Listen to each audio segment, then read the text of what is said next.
बिस्मिल्लाहिर्रहमानिर्रहीम। अस्सलाम वालेकुम वीवर्स, क्या हाल चाल है। उम्मीद करता हूँ आप सब खैर वाफिया से होंगे। आज की हमारी जो रेसिपी है वो है आलू और चिकन का शोरबा। बहुत ही ज़बरदस्त और बहुत ही लाजवाब ये बनकर तैयार होता है। बिल्कुल ढाबा स्टाइल जो रेसिपी है आज मैं वो आपके साथ शेयर करूँगा।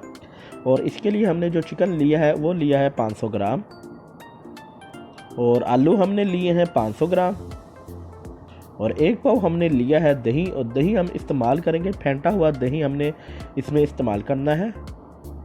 2 अदद हमने ली है प्याज, 2 अदद हमने लिए हैं टमाटर, और इनके ऊपर से हमने जो छिलका है वो उतार लिया है।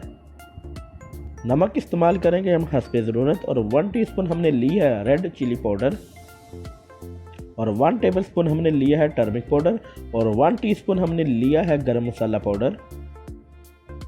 और इसके साथ हमने काली मिर्च, साबुत धनिया और साबुत ज़ीरा लिया है। ये तीनों चीज़ें हमने ली हैं तकरीबन 1 टेबलस्पून। और साथ में हमने हस्बे ज़रूरत लिया है सब्ज़ धनिया, और 4 अदद हमने ली है सब्ज़ मिर्च, और 1 टेबलस्पून हमने लिया है अदरक लहसुन पेस्ट। जैसा कि व्यूअर्स आप देख सकते हैं कि हमने पैन जो है वो चूल्हे पे रख दिया है। अब हम इसमें शामिल करेंगे आधा कप घी, और घी को हम मीडियम फ्लेम पर कर लेंगे मेल्ट। जैसे ही घी हमारा मेल्ट हो जाए तो हम इसमें शामिल कर देंगे आधा कप कुकिंग ऑयल का। दोनों चीज़ें हमने इसमें इस्तेमाल करनी है, कुकिंग ऑयल और घी। और इसके बाद हम इसमें शामिल कर देंगे प्याज, और प्याज को शामिल करने के बाद हम इसमें ऐड कर देंगे टमाटर, और इसके साथ ही हमने इसमें ऐड कर देना है अदरक लहसुन पेस्ट।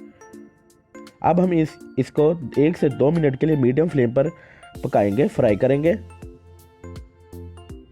1 से 2 मिनट फ्राई करने के बाद अब हम इसमें साबुत धनिया, साबुत ज़ीरा और साबुत काली मिर्च जो हमने ली है वो इसमें हमने शामिल कर देनी है। अब हम इसे ब्राउन होने तक अच्छे से फ्राई करेंगे। जी तो व्यूअर्स, हमारा जो प्याज है वो अच्छे से फ्राई हो चुका है मीडियम फ्लेम पर। अब हम इसमें शामिल कर देंगे आधा कप पानी, रूम टेम्परेचर वाला पानी हमने शामिल कर दिया है। अब हम इसमें शामिल कर देंगे अपने तमाम जो हमने स्पाइसेस लिए हैं वो वाले हमने तमाम इसमें शामिल कर देने हैं। हमने कोई इसमें पैकेट वाला जो मसाला है वो इस्तेमाल नहीं करेंगे। बिल्कुल बेसिक जो स्पाइसेस है ना वही हमने इस्तेमाल करने हैं जो हर घर में हर किचन में मौजूद होते हैं।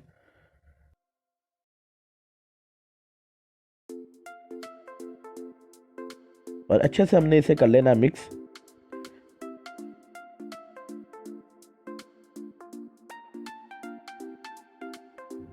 जैसे ही तमाम स्पाइसेस हमारे मिक्स हो जाए हम इसमें शामिल कर देंगे आलू,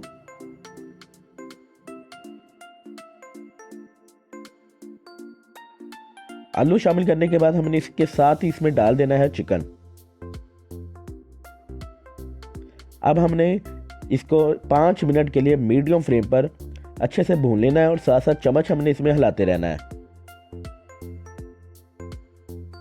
जैसा कि व्यूअर्स आप देख सकते हैं कि हमने 5 मिनट इसको भून लिया है। और अब हम इसमें शामिल कर देंगे दही, और दही शामिल करने के बाद हम इसे अच्छे से मिक्स कर लेंगे ताकि दही में जो मसाला है वो अच्छे से मिक्स हो जाए। और मिक्स करने के बाद अब हम इसमें शामिल कर देंगे 4 अदद जो हमने सब्ज़ मिर्चें ली हैं वो भी हमें इसमें ऐड कर देनी है। सब्ज़ मिर्चें ऐड करने के बाद अब हम इसे मीडियम फ्लेम पर इतना पकाना है कि इसके ऊपर जो हमने घी या कुकिंग ऑयल शामिल किया है उसकी लेयर इसके ऊपर आ जाए। मीडियम फ्लेम पर हमें इन्हें अच्छे से इसे पकाना है। जैसा कि व्यूअर्स आप देख सकते हैं कि इसके ऊपर जो ऑयल की लेयर है वो आ चुकी है। अब हम इसमें शामिल कर देंगे 1 लीटर पानी, और पानी जो हम इसमें शामिल करेंगे वो बिल्कुल गर्म पानी हमने इस्तेमाल करना है। नीम गर्म या रूम टेम्परेचर वाला हम पानी इसमें इस्तेमाल नहीं करेंगे। गर्म पानी जो होता है ना, बॉयल पानी, वो हम इसमें इस्तेमाल करेंगे। और पानी इस्तेमाल शामिल करने के बाद इसको हमने चम्मच के साथ अच्छे से हिला दें मिक्स करने से।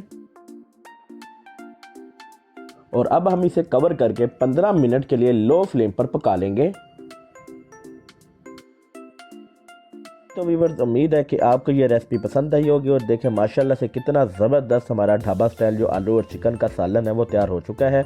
अगर आपने अभी तक मेरे चैनल को ज्वाइन नहीं किया तो प्लीज़ ज्वाइन कर लें और साथ में बेल आइकन पर लाजमी प्रेस कर दें ताकि हर आने वाली जो नई रेसिपी का नोटिफिकेशन होता है वो आप तक पहुँच सके। मिलते हैं हम इसी तरह की नई और मज़ेदार सी रेसिपी के साथ। तब तक अपना बहुत सारा ख्याल रखिएगा, दुआओं में याद रखें। अल्लाह हाफिज़।